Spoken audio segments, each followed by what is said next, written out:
Good morning students. Accountancy दे विच अज असीं नवां chapter शुरू करना आ अदर सब्सिडरी बुक्स। स्टूडेंट्स आपां सब्सिडरी बुक दे विच कैश बुक ऑलरेडी कर चुके हैं ते हुण उस तो इलावा कुछ होर सब्सिडरी बुक्स असीं प्रिपेयर करनियां आ जिहदे विच परचेज बुक सेल बुक ते रिटर्न बुक तैयार की जाऊगी। रिटर्न बुक दे विच दोनों तरह दियां रिटर्न परचेज रिटर्न बुक ते सेल रिटर्न बुक असी तैयार करनी आ। सो स्टूडेंट्स असी सब तो पहला शुरू करांगे परचेज बुक दे नाल। हुण असी कैश बुक तो इलावा होर जिहड़ी ओरिजिनल एंट्री दी बुक तैयार करनी आ वो हैगी purchase book cell book purchase return book cell return book bill receivable book bill payable book ते जर्नल प्रॉपर एंड जर्नल तो इलावा जिहड़ी कैश बुक हैगी आ उहनूं डे बुक कहा जांदा आ। सो सब तो पहला असी शुरू करांगे परचेज बुक दे नाल। परचेज बुक दे विच स्टूडेंट्स असी सारियां क्रेडिट ਜਿਹੜੀਆਂ ट्रेड परचेजिज हैगियां ਉਹੀ रिकॉर्ड करनियां आ। यानी कि परचेज बुक दे विच तुसी किसी तरह की कोई भी कैश परचेज जिहड़ी आ रिकॉर्ड नहीं करनी। ट्रेड क्रेडिट परचेज का मतलब हैगी आ गुड्स दी परचेज। ठीक है, ਇਹਦੇ ਵਿੱਚ ਤੁਸੀਂ ਐਸੈਟਸ ਦੀ ਪਰਚੇਜ਼ ਨਹੀਂ ਲੈਣੀ ਹੈਗੀ। ਗੁੱਡਸ ਦੀ ਪਰਚੇਜ਼ ਮੀਨਸ ਉਹ ਪਰਚੇਜ਼ ਜਿਹੜੀ ਉਹ ਗੁੱਡਸ ਜਿਹੜੀਆਂ ਕਿ ਅਸੀਂ ਰੀਸੇਲ ਕਰਨ ਦੇ ਲਈ ਜਾਂ ਮੈਨੂਫੈਕਚਰ ਕਰਨ ਦੇ ਲਈ ਯੂਜ਼ ਕਰ ਰਹੇ ਹਾਂ, ਸਿਰਫ ਉਹਨਾਂ ਦੀ ਪਰਚੇਜ਼ ਹੀ ਇਹਦੇ ਵਿੱਚ ਰਿਕਾਰਡ ਕਰਨੀ ਆ। ਐਂਡ ਅਗਰ ਤੁਸੀਂ ਕਾਰ ਪਰਚੇਜ਼ ਕਰ ਰਹੇ ਹੋ ਕ੍ਰੈਡਿਟ ਤੇ, ਠੀਕ ਆ, ਇੱਕ ਕਾਰ ਡੀਲਰ ਜਿਹੜਾ ਅਗਰ ਉਹ ਖਰੀਦ ਰਿਹਾ ਆ ਕਾਰ ਨੂੰ ਤਾਂ ਉਹ ਕਾਰ ਉਹਦੇ ਲਈ ਗੁੱਡਸ ਹੈਗੀਆਂ, ਸੋ ਉਹਨੇ ਉਹਨੂੰ ਪਰਚੇਜ਼ ਬੁੱਕ ਦੇ ਵਿੱਚ ਰਿਕਾਰਡ ਕਰਨਾ। ਸੋ ਇਹ ਮੈਂ ਤੁਹਾਨੂੰ ਆਲਰੇਡੀ जरनल विच दस चुकी हाँ कि गुड्स की हुंदियां आ, जिहदे विच जिहड़ा भी बिजनेसमैन सेल परचेज करदा जिहदे विच डील करदा उहनूं गुड्स कहा जांदा आ। सो परचेज बुक बनाउण वेले तुसीं इस गल दा ध्यान रखना कि वो परसन जिहड़ा आ कादे विच डील करदा आ, सिर्फ उन्हां गुड्स दी परचेज ही उहदी परचेज बुक दे विच रिकॉर्ड करनी आ, एसेट्स दी परचेज रिकॉर्ड नहीं करनी। ओके स्टूडेंट्स, उस तो बाद हैगा आ इहदे विच सिर्फ ते सिर्फ क्रेडिट परचेजिज ही रिकॉर्ड करनियां आ। गुड्स दी कैश परचेज या एसेट्स दी परचेज तुसी जिहड़ी हैगी आ वो कैश बुक दे विच रिकॉर्ड ऑलरेडी कर चुके हो। ठीक है, सो एसेट्स दी जिहड़ी क्रेडिट परचेज हैगी जिद्दां मशीनरी फर्नीचर कंप्यूटर ये आपां जर्नल प्रॉपर च रिकॉर्ड करनियां हैगियां। सो परचेज बुक नूं purchase journal bought day book invoice book purchase day book ते परचेज रजिस्टर भी कहा जाता है। सो किहड़ियां ट्रांजैक्शनस तुसी परचेज बुक च रिकॉर्ड करनियां, बस इन्हां दो चीज़ां दा ही ध्यान रखना आ। परचेज बुक बनाउणी बहुत ही सिंपल आ, बस आही दो चीज़ां तुसी ध्यान च रखनियां आ। सब तो पहला कैश परचेज, जिहड़ियां कैश परचेजिज हैगियां वो तुसी परचेज बुक दे विच रिकॉर्ड नहीं करनियां, सिर्फ ते सिर्फ क्रेडिट परचेजिज ही रिकॉर्ड करनियां आ। सैकेंड आ परचेज ऑफ एसेट्स, तुसी एसेट्स दी परचेज चाहे वो कैश दे अगेंस्ट की गई आ या क्रेडिट ते की गई आ, वो तुसी परचेज बुक विच बिल्कुल रिकॉर्ड नहीं करनी। तुसी ओनली एंड ओनली गुड्स दी परचेज ही अपनी परचेज बुक दे विच रिकॉर्ड करनी आ। हुण नैक्सट आ प्रोसीजर। परचेज बुक लिखण दा की प्रोसीजर हैगा आ, जदों भी कोई भी बिजनेसमैन गुड्स की परचेज करता है तो वह इहदा एक रिटन ऑर्डर प्रिपेयर करता है तो वह ऑर्डर जिहड़ा हैगा वो डुप्लीकेट यानी डबल डू कॉपीज प्रिपेयर किया जाता है, जिहड़े कि सप्लायर नूं सेंड किया जाता है, जिहदे विच गुड्स की क्वांटिटी क्वालिटी और ब्रांड जिहड़ा मैंशन किया जाता है। इनू असी परचेज ऑर्डर कहने आ। परचेज ऑर्डर की जिहड़ी ओरिजिनल कॉपी आ वो सप्लायर नूं दित्ती जाती है ते डुप्लीकेट कॉपी परचेज डिपार्टमेंट खुद रखदा आ फ्यूचर रैफरेंस के वास्ते। सप्लायर जिहड़ा आ ਉਹ ਇਨਵॉइस ਦੇ ਨਾਲ ਗੁੱਡਸ ਸੈਂਡ ਕਰਦਾ ਆ। ਇਨਵॉइस ਦੇ ਵਿੱਚ ਮੈਂਸ਼ਨ ਹੁੰਦਾ ਆ ਜੋ ਵੀ ਗੁੱਡਸ ਭੇਜੀਆਂ ਗਈਆਂ ਉਹਨਾਂ ਦੀ ਕੀ ਡਿਟੇਲ ਆ, ਕੀ ਪ੍ਰਾਈਸ ਚਾਰਜ ਕੀਤਾ ਗਿਆ, अगर कोई डिस्काउंट दिता गया वो किन्ना आ, value added tax packing and delivery charges. So ये सारा कुछ वो लिखिया हुंदा आ। सो जदों गुड्स रिसीव कर लेंदा आ बिजनेसमैन, तो जो सप्लायर ने उन्होंने इनवॉइस भेजिया आ ਉਹ ਉਹਨੂੰ ਕੰਪੇਅਰ ਕਰਦਾ ਆ ਗੁੱਡਸ ਦੇ ਨਾਲ, ਆਪਣੇ ਰਿਟਨ ਆਰਡਰ ਦੇ ਨਾਲ। ਜੇ ਉਹਨੂੰ ਸਭ ਕੁਝ ਠੀਕ ਲੱਗਦਾ ਆ ਤਾਂ ਫਿਰ ਉਹ ਆਪਣੀ ਪਰਚੇਜ਼ ਬੁੱਕ ਦੇ ਵਿੱਚ ਉਸ ਇਨਵੋਇਸ ਦੀ ਹੈਲਪ ਦੇ ਨਾਲ ਟ੍ਰਾਂਜੈਕਸ਼ਨ ਰਿਕਾਰਡ ਕਰਦਾ ਆ। ਹੁਣ ਨੈਕਸਟ ਆ ਪਰਚੇਜ਼ ਬੁੱਕ ਦਾ ਫਾਰਮੈਟ। इस तरह नाल फॉर्मेट तुसी तैयार करना है।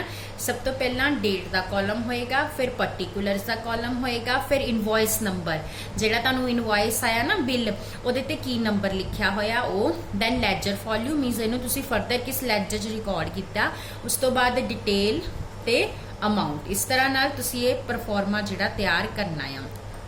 सब तो पहला हैगा आ डेट का कॉलम। डेट के कॉलम दे विच तुसी जिस डेट नू इनवॉइस ਤੁਹਾਨੂੰ ਆਇਆ ਤੁਸੀਂ ਉਹ ਐਂਟਰ ਕਰਨੀ ਆ। ਪਾਰਟਿਕੂਲਰ ਦੇ ਕਾਲਮ ਦੇ ਵਿੱਚ ਸਪਲਾਇਰ ਦਾ ਨਾਮ, ਉਹਦਾ ਪਲੇਸ ਲਿਖਿਆ ਜਾਊਗਾ।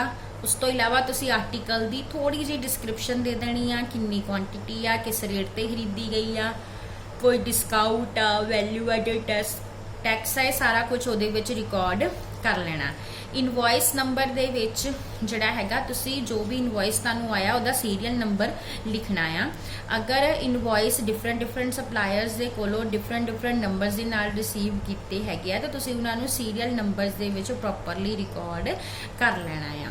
ਉਸ ਤੋਂ ਬਾਅਦ ਲੈਜਰ ਫੋਲਿਓ ਦੇ ਵਿੱਚ ਅਸੀਂ ਪੇਜ ਨੰਬਰ ਲਿਖਾਂਗੇ ਜਿਹਦੇ ਵਿੱਚ ਉਹ ਲੈਜਰ ਦਿੱਤਾ ਗਿਆ। डिटेल च असी अमाउंट की डिटेल पानी आ, ठीक है। कोई ट्रेड डिस्काउंट माइनस करना है, GST ऐड करनी है, पैकिंग चार्जिस ऐड करने हैं, तो अमाउंट कॉलम दे विच फाइनली असी जो नैट अमाउंट आएगा वो रिकॉर्ड करना। उस तो बाद परचेज बुक बनाते वक्त कुछ इंपॉर्टेंट पॉइंट्स आ, कुछ इंपॉर्टेंट गल्लां जिहड़ियां तुसीं ध्यान दे विच रखणियां आ। सब तो पहला हैगा ट्रेड डिस्काउंट। ट्रेड डिस्काउंट की आ वो डिस्काउंट जो कि सप्लायर तुहानू लिस्ट प्राइस तो दिंदा आ सेल दे टाइम ते। ये डिस्काउंट जिहड़ा आ असी डिटेल वाले कॉलम च जाके कैटालॉग प्राइस दे विचों डिडक्ट करना आ। डिस्काउंट हमेशा लिस्ट प्राइस तो माइनस किया जाता है ते नैट अमाउंट जिहड़ा supplier they account which post किया जाता है। ट्रेड डिस्काउंट नूं किसी भी अकाउंट दे विच पोस्टिंग ओदी नहीं हुंदी। उस तो बाद GST मीनस goods and services tax. पहला साडा वैट हुंदा सी, वैल्यू एडेड टैक्स हुंदा सीगा, ठीक आ, बट हुण ओनू रिप्लेस कर दिता आ GST ने। GST तुसी जिन्नी भी पे कर रहे हो परचेजिस ते है ना, ओनू असी एडजस्ट करना हुंदा उस GST दे अगेंस्ट जिहड़ी असी सेल ते कलैक्ट कीती आ, और जिन्नी एक्सैस GST असी कलैक्ट की हुंदी आ वो असी गवर्नमेंट दे कोल डिपॉजिट करनी हुंदी आ। जिद्दां तुसी जदों परचेज करदे हो तां GST दिंदे हो, ठीक है। उही गुड्स जदों तुसी सेल करदे हो तां GST लैंदे हो।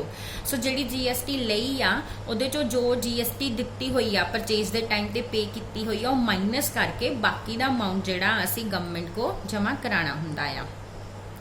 GST कैलकुलेट की जाती है नैट वैल्यू ते।